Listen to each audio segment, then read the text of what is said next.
The number of new daily COVID-19 cases in Malaysia is back to triple digits, with 182 new infections recorded.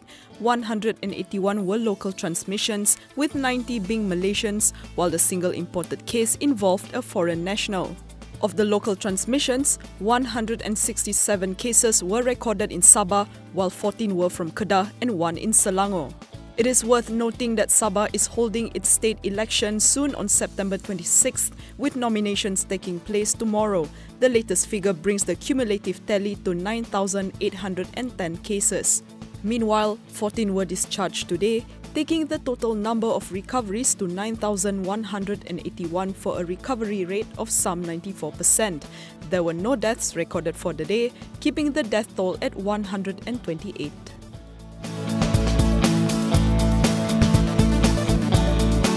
The Health Ministry is considering to fully reopen the Malaysia-Singapore border for daily commute amid pressure from the public whose livelihoods have been affected by the border closures. According to news reports, Health Minister Adham Baba said the RMCO period over the next 4 months would be crunch time for Malaysia, as it would determine whether the border can be fully reopened.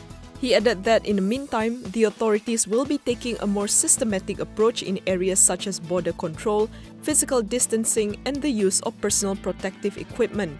Among others, MOH is looking to double the number of swab tests conducted under the reciprocal green lane and periodic commuting arrangement plans.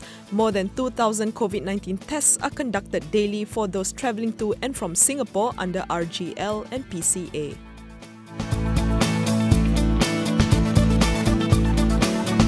Ex-Finance Minister Lim Guan Eng pleaded not guilty to 2 counts of dishonest misappropriation of property amounting to more than 200 million ringgit at the Butterworth Sessions Court today.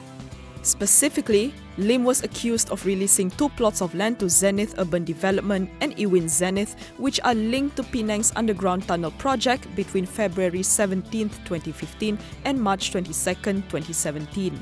If convicted, the DAP Secretary General could face up to 5 years jail and be liable to whipping and a fine for each of the charges.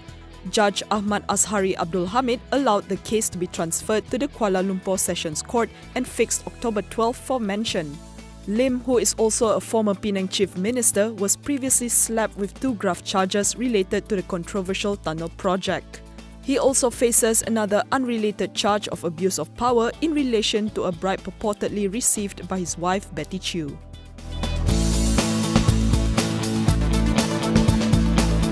The Malaysian labour market saw further improvement in July, with the jobless rate falling to 4.7% from 4.9% in June. Citing data from the Statistics Department, Minister in the Prime Minister's Department for Economy, Datuk Sri Mustafa Mohamad, said in a statement that there were 745,100 unemployed persons in July, a decline of 28,200 people from June.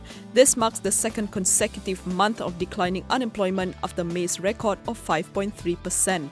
Mustafa said that employment in a number of economic sectors has increased since June, especially in the service sectors such as accommodation, food and beverage, transportation, as well as e-commerce and e-hailing. The improving labour market conditions, he explained, are thanks to the recovery in economic activities. He pointed out that the Industrial Production Index recorded positive growth of 2.1% year-on-year in July. However, at 745,100, Mustafa said the number of jobless people is still higher compared with the average of 494,000 people for the 2016 to 2019 period. Additionally, there are still 104,300 people on the furlough and are not categorized as unemployed because they still have a job and will return to work eventually.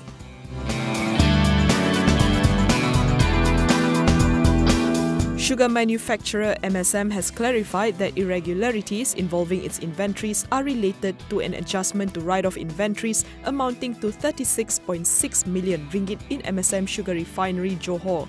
MSM explained in its board's filing that the adjustment was reported in its FY19 financial statements. This came after MSM announced on Tuesday that its group CEO, which it did not name, had been placed on a leave of absence as he was required to explain those irregularities. According to MSM's website, its group CEO is Datuk Khairil Anwar Aziz, who was appointed last April. In the interim, MSM appointed FGV's Group Investment Officer Fakrunyam Othman as its officer in charge to perform the functions of its CEO. MSM is 51% owned by FGV and produces refined sugar products under its Gula Prai flagship brand.